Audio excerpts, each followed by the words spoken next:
In parenting, cultivating a positive habit loop is very important for raising future generations. Cultivating positive habit loops is crucial for child development, as habits formed by age 9 can become almost permanent. Parents can foster lasting, healthy behaviors by establishing consistent routines, using positive reinforcement, and starting with small, manageable actions. The Rosary is the most powerful habit loop that fosters the state of grace and reliance on sanctifying grace by combining spiritual rhythm, scriptural reflection, and Marian intercession.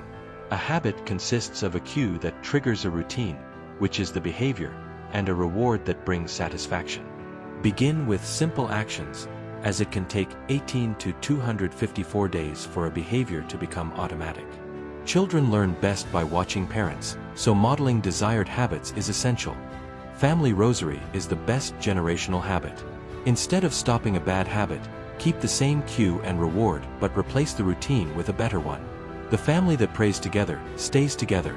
The Family Rosary is an ideal habit loop to cultivate because it is a simple, structured, and profoundly spiritual practice that brings peace, unity, and divine protection to a household.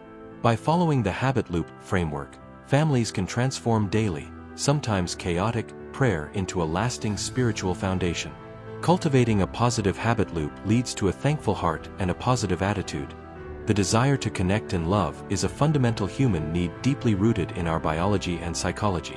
The desire to connect and love triggers a thirst to communicate for emotional and physical intimacy, security, and validation. It is a craving to be understood, accepted, and heard without judgment, providing a deep sense of belonging and protection. To satisfy the thirst to communicate leads to search and activating the brain's reward system.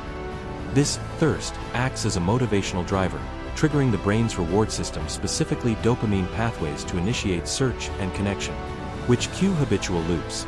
Habitual loops, habit loops, are neurological patterns of cue, routine, and reward that explain how habits form and repeat automatically, allowing the brain to save effort. When this thirst is satisfied in a healthy and fulfilling way, it fosters positive habitual loops. Positive habitual loops triggers the brain to repeat the action, strengthening social bonds and trust. Resulting active listening, where you listen well, receive better information, and thus, listen more often. Open dialogue, a habit of expressing thoughts directly, reducing misunderstandings, and fostering trust. Constructive feedback, a habit of giving and receiving feedback to improve performance rather than to criticize. Cultivating a positive habit loop leads to a thankful heart and a positive attitude. Conversely, if the thirst for communication is met with negative, avoidant, or dishonest responses, it creates negative habitual loops like avoidance, defensiveness, or gossip. This can create an inner emptiness that causes the brain to look for a quick fix, leading to an unhealthy, unquenchable thirst for external, physical, or addictive pleasures, eventually creating further negative habitual loops. Negative habit loops lead to a hardened heart and a negative attitude.